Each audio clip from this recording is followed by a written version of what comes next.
জয়গুরু আত্মজনের কথা পড়ছি। কালকে শুরু করেছি দাদু স্মৃতি, কৃতিদীপা বন্দ্যোপাধ্যায় দহিত্রীর লেখা। আজ তার শেষ অংশটা পড়ছি। কখনো কখনো দাদু দিদিমার ঘরে এসে বসতেন। এমনই একদিন হঠাৎ তিনি দিদিমার ঘরে এলেন। আমরা সব ভাই বোনেরা তার কাছে গিয়ে বসলাম। সবাইকে নিয়ে তিনি ঝাল চানাচুর খেলেন। দাদু আবার ইশারায় একজনকে বললেন আমাকে আরও চানাচুর দিতে। একবার তিনি আমার ভালো নাম জিজ্ঞেস করায় আমি ঠাকুরের দেওয়া কৃতিদীপা নামটা বললাম। তিনি আমাকে আরও একটা নাম দিলেন, সুদীপা।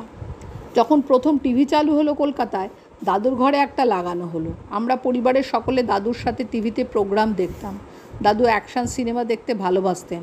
দেওঘরে কখনো আমার দাদুর ঘরের পেছনের উঠোনে পর্দা লাগিয়ে প্রজেক্টরের সাথে সিনেমা দেখেছি। একটা সময় কলকাতায় দাদু এলেই পরিবারের সবাই তার সাথে রাতের শোতে সিনেমা দেখতে যাওয়া হতো। কখনো নাটক দেখতেও যাওয়া হতো। একটা নাটকের নাম আমার মনে আছে, প্রজাপতি। দাদু একেবারে কাঁটায় কাঁটায় নির্দিষ্ট সময় ঠাকুর বাড়ি যেতেন। দেওঘরে এলে আমিও মায়ের সাথে প্রার্থনার সময় যেতাম। প্রার্থনার পর মায়ের সাথে তার কাছে বসতাম। দাদু ঠাকুরের বাণী পাঠ করাতেন ও বাণীর অর্থ সবাইকে সরলভাবে বুঝিয়ে দিতেন। ছোট ছেলে মেয়েদেরও এ ব্যাপারে তিনি প্রস্তুত করে তোলার প্রয়াস করেছিলেন, পরবর্তী জীবনে যাতে তারাও অগ্রসর হতে পারে। একদিন বিকেলে প্রার্থনায় যোগ দিতে আমি মায়ের সাথে গেছি। দাদু বারান্দায় বসেছিলেন।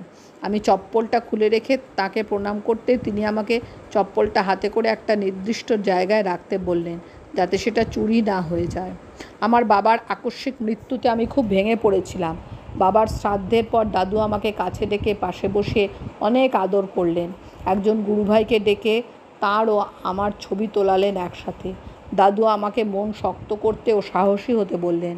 কয়েকদিন পর দাদু জিজ্ঞাসা করলেন আমি বিয়ে করব কি না, শ্বশুরবাড়িতে সবার সেবা করতে পারবো কি না। এভাবে তার সাথে কথা বলতে বলতে আমার মানসিক অবস্থার পরিবর্তন হতে লাগলো। সমস্যা হালকা হয়ে এলো। এমন করে তিনি আমার মনের ভার অনেক লাঘব করে দিলেন। 1992 সালে দাদুর পুরী যাওয়া ঠিক হলো। পরিবারের অনেকেই যাবেন। মা দেওঘরেই ছিলেন। আমিও চলে এলাম। ট্রেনে করে যাওয়া। দাদু সকলকে একসাথে দেখে খুব খুশি। পুরো একটা কামরা রিজার্ভ করে আমরা সকলে দাদুর সাথে যাচ্ছি। প্রত্যেক স্টেশনে ভক্তরা তাকে দর্শন করবার জন্য উদ্গ্রীব হয়ে অপেক্ষা করছেন। সেই সময় দাদুর শরীর খুব একটা ভালো না থাকায় যাতে তার লোকজনের ভিড়ে কষ্ট না হয় সেজন্য কামরার জানলাগুলি বন্ধ করে দেওয়া ছিল। কিন্তু ভক্তদের আকুলতা আর দাদুকে আর স্বস্তিতে থাকতে দিল না। তিনি জানলা খুলে দিতে বললেন যাতে সকলে তাকে দর্শন করতে পারে। ভুবনেশ্বরে আমরা সবাই একসাথে ছিলাম।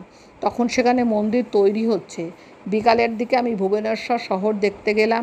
কয়েকদিন ভুবনেশ্বর কাটিয়ে আমরা দাদুর সাথে পুরী গেলাম। দাদু সে সময় খুব কম কথা বলতেন। ইশারাতেই যা বোঝানোর বুঝিয়ে দিতেন। এই সময় একদিন বিকেলের দিকে দুপুরের খাওয়া দাওয়া সেরে কিছুক্ষণ বিশ্রাম নিয়ে আমি বারান্দায় এমনি ঘুরছিলাম। হঠাৎ দেখি দাদুকে তার চেয়ারে বসে সেদিকেই নিয়ে আসা হচ্ছে। পাশে রান্নাঘর। দাদু সেখানে ঢুকে দেখলেন একদিকে অনেক ফল রাখা আছে। আচমকা তিনি হাত বাড়িয়ে আঙুরের গোছা থেকে কয়েকটা আঙুর নিয়ে নিজেই দু একটা মুখে দিলেন। আমি দূরে দাঁড়িয়ে দেখছি বড়রা সবাই দাদুর কাছাকাছি রয়েছে। মনে হলো দাদু কিছু বলতে চাইছেন, অবশ্য কিছু বুঝতে পারলাম না। 1994 সালে শুনলাম দাদু খুব অসুস্থ। মায়ের সাথে তাকে দেখতে পুরী গেলাম। সেই তার সাথে আমার শেষ দেখা। যখন পুরী থেকে ফিরে আসছি ট্রেনে করে, মনটা খুব খারাপ লাগছিল, কেমন ফাঁকা ফাঁকা লাগছিল। কয়েকদিন পরেই তিনি আমাদের ছেড়ে চলে গেলেন। জয়গুরু বন্দে পুরুষোত্তমম।